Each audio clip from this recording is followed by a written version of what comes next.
प्याज की खेती कैसे करें? मेरे किसान भाइयों, प्याज की खेती से अच्छा उत्पादन प्राप्त करके हमने बहुत से लोगों को फर्श से अर्थ तक पहुंचते हुए देखा है। तो किसान भाइयों, आज हम आप लोगों को इस वीडियो के माध्यम से बताएंगे कि प्याज की खेती कैसे होती है। संपूर्ण जानकारी दोस्तों आप लोगों से निवेदन है कि जो भी किसान भाई अभी तक हमारे चैनल को सब्सक्राइब नहीं किया है तो प्लीज़ हमारे चैनल को सब्सक्राइब कर दीजिए तथा सामने बेल आइकन को ज़रूर दबा दीजिए, ताकि जब मैं कोई भी वीडियो डालूं तो उसका नोटिफिकेशन आपके पास सबसे पहले पहुंचे। तो दोस्तों, प्याज की खेती करने से पहले यह जान लेना चाहिए कि प्याज की खेती 2 सीजन में की जाती है। नंबर 1 खरीफ के फसल की, नंबर 2 रबी के सीजन की।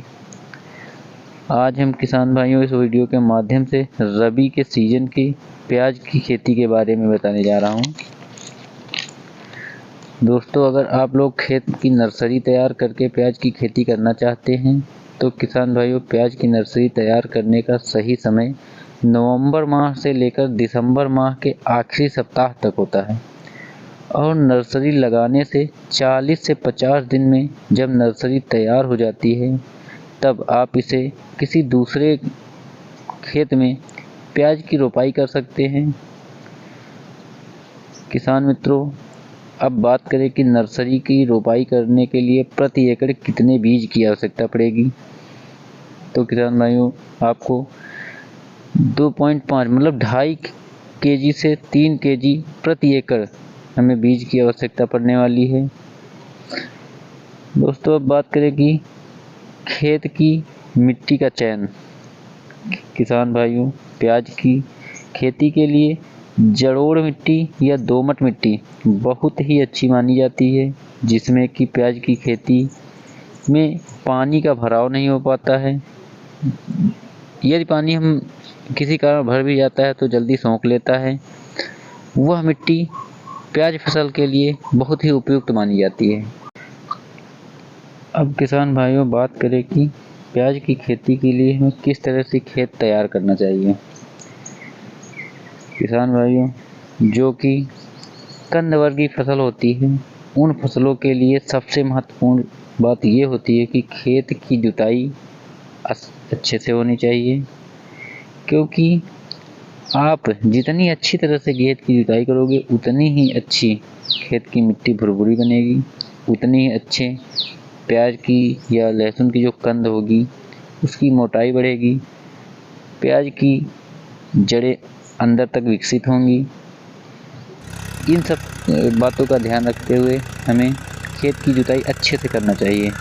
अब किसान मित्रों, प्याज की रोपाई के बारे में बात करते हैं।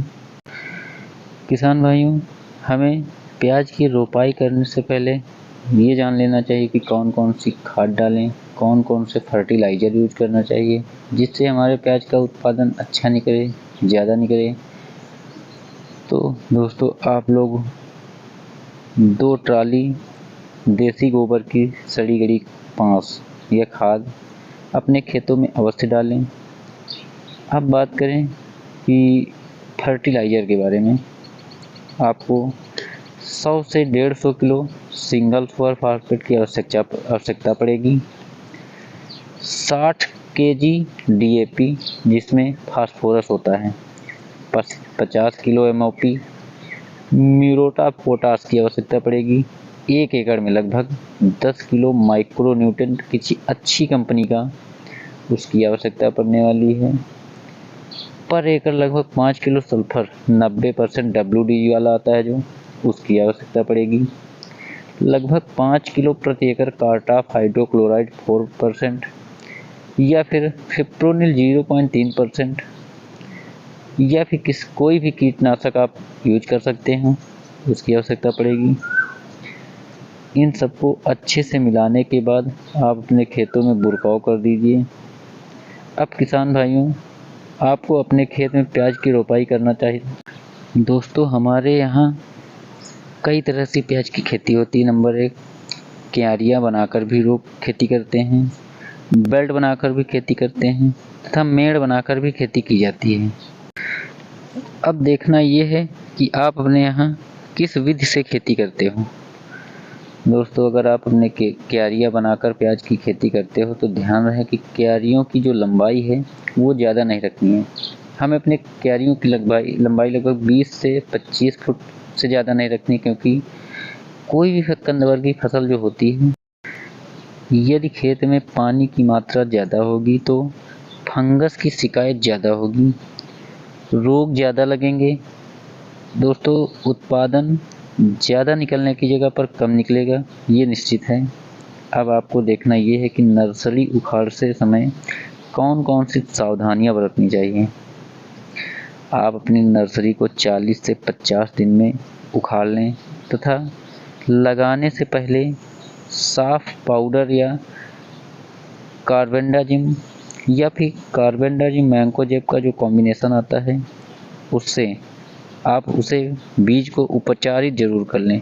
उपचारित करने के लिए आप कोई भी टब में 1 ग्राम प्रति लीटर के हिसाब से ये पाउडर डालें और उस प्याज के जो पौधे होते हैं उसको पकड़ के आप उसकी जड़ों को पानी में भिगोएं, जिससे कि प्याज की फसल उपचारित हो जाती है।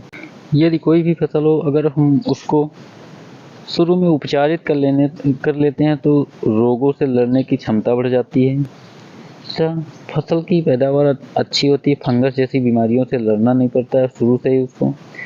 उसके बाद दोस्तों सबसे महत्वपूर्ण बात यह होती है कि पौधों से पौधों की दूरी हमें कितनी रखनी है। दोस्तों हमें प्याज के रोपाई करने के लिए हमें अपने पौधों से पौधों की दूरी 4 से 5 इंच रखनी है, इससे कम नहीं रखनी है। अगर आप 4 से 5 इंच प्याज की दूरी रखते हो तो आपको पैदावार अच्छा होगा।